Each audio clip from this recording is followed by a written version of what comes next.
नमस्ते दोस्तों, आपका मेरे चैनल पौराणिक भारत में स्वागत है। आज मैं आपको लेकर चल रही हूँ महाराष्ट्र के नासिक जिले में स्थित पवित्र त्र्यंबकेश्वर ज्योतिर्लिंग की यात्रा पर। यह भगवान शिव के 12 ज्योतिर्लिंग में से एक है। इसकी सबसे बड़ी विशेषता है कि इस ज्योतिर्लिंग में भगवान ब्रह्मा, विष्णु और महेश तीनों का स्वरूप पाया जाता है। अगर आप त्र्यंबकेश्वर में रुकने की योजना बना रहे हैं तो यहाँ हर बजट के अनुसार ठहरने की सुविधा उपलब्ध है। मंदिर के आसपास कई होटल, लॉज और गेस्ट हाउस मिल जाते हैं। इसके अलावा कुछ धर्मशालाएं और भक्त निवास भी है जहाँ श्रद्धालु कम खर्च में ठहर सकते हैं। हालांकि शनिवार, रविवार, श्रावण सोमवार और विशेष पर्व के दौरान यहाँ काफ़ी भीड़ रहती है, इसलिए होटल या कमरा पहले से बुक कर लेना ही बेहतर रहता है। होटल में सामान रखने के बाद हम सबसे पहले पवित्र कुशावर्त कुंड की ओर गए। उस समय वहां भव्य संध्या आरती चल रही थी। घंटियों की मधुर ध्वनि, मंत्रों का उच्चारण और दीपों की रोशनी से पूरा वातावरण भक्तिमय हो गया था। कुशावर्त कुंड को गोदावरी नदी का प्रमुख तीर्थ माना जाता है। श्रद्धालु यहाँ स्नान करके मंदिर दर्शन के लिए जाते हैं। आरती के बाद हमने कुंड के आसपास स्थित छोटे छोटे मंदिरों के दर्शन किए। सबसे पहले हम गंगा गोदावरी मंदिर और शेष नारायण मंदिर पहुंचे। मान्यता है कि शेष नारायण मंदिर के पास से गुप्त गोदावरी प्रकट होती है और आगे जाके कुशावर्त कुंड में मिलती है। इस स्थान का धार्मिक महत्व बहुत अधिक माना जाता है। इसके बाद हम अन्नपूर्णा माता मंदिर गए। यह मंदिर बाहर से जितना सुंदर दिखाई देता है, अंदर से उतना ही दिव्य अनुभव कराता है। मंदिर में प्रवेश करते ही बाई ओर गणेश जी विराजमान है। गर्भगृह में माता सरस्वती, माता अन्नपूर्णा और माता लक्ष्मी की सुंदर प्रतिमाएं स्थापित है। गणेश जी के सामने हनुमान जी की प्रतिमा है और एक और भगवान शिव जी की पिंड भी स्थापित है।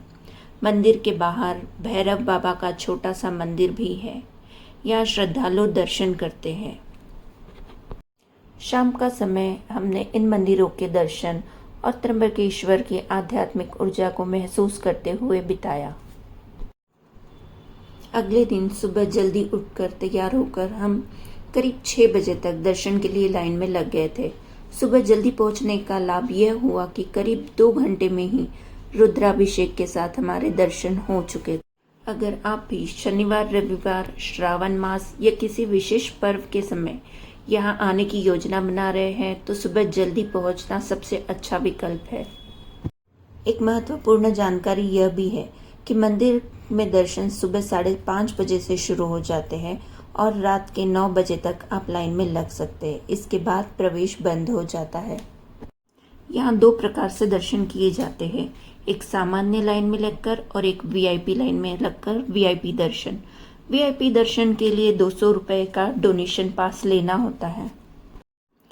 लाइन में बैठने के लिए स्टील के बेंच और पंखों की अच्छी व्यवस्था की गई है, पर पीने के पानी की बोतल आपको अपने साथ ले जानी होती है।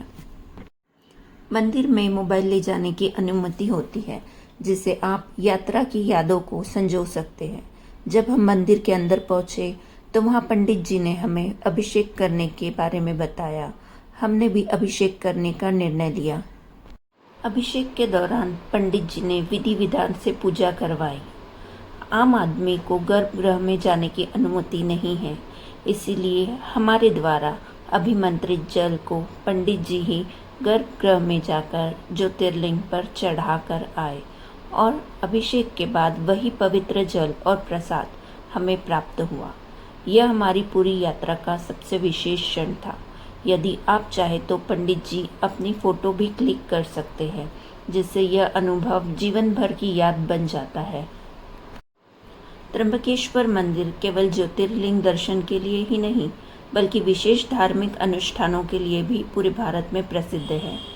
यहाँ नारायण नागबलि पूजा, काल सर्प दोष पूजा, त्रिपिंडी श्राद्ध, महामृत्युंजय जाप, रुद्राभिषेक और अन्य वैदिक अनुष्ठान कराए जाते हैं। देश के अलग अलग हिस्सों से श्रद्धालु विशेष रूप से इन पूजाओं को करवाने के लिए यहाँ आते हैं।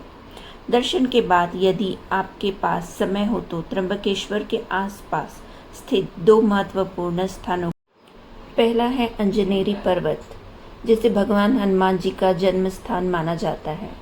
यहाँ पर पहुँचने के लिए पहाड़ चढ़ना होता है, लेकिन ऊपर पहुँचकर मिलने वाला दृश्य और आध्यात्मिक अनुभव बहुत ही अद्भुत होता है।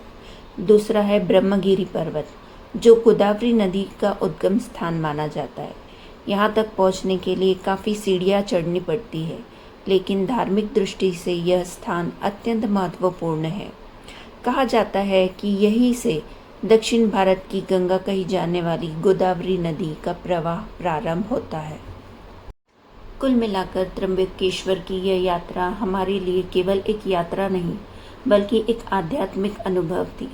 कुशावर्त कुंड की आरती, अन्नपूर्णा माता के दर्शन, त्र्यंबकेश्वर ज्योतिर्लिंग का अभिषेक और आसपास के पवित्र स्थानों की यात्रा ने इस अनुभव को अविस्मरणीय बना दिया है।